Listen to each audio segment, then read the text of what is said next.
কারো সর্বনাশ আর কারো পৌষ মাস, যাদের গেছে তাদের সর্বনাশ আর এদের পৌষ মাস।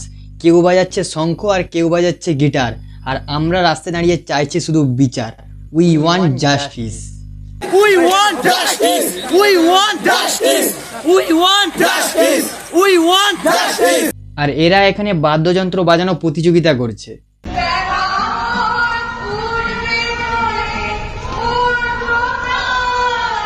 কি হলো দিদি, গিটার বাজাচ্ছ কিন্তু গিটারে কোনো আওয়াজ আসছে না?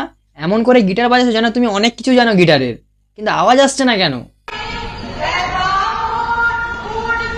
ও আচ্ছা, ওটা নিতে ভুলে গেছিলে, ওই জন্য আওয়াজ বেরোচ্ছে না। এবার কিন্তু আওয়াজ বেরোবে। ঠিক আছে দিদি, বাজাও আবার।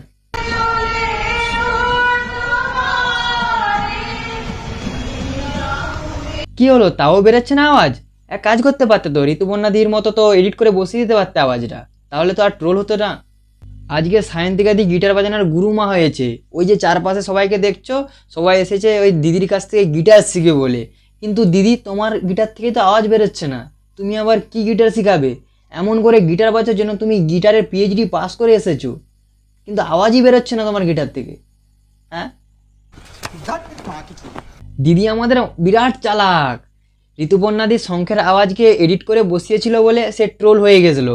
আর ও ভেবেছে আমি তাহলে আর আওয়াজ এডিট করব না, তাহলে আমি ট্রোল হব না, নর্মালি পোস্ট করব। কিন্তু দিদি, তাও তো তুমি ট্রোল হয়ে গেলে। নিজেকে অনেক বড় চালাক মনে করো, তাই না? হয়ে গেলে তো ট্রোল।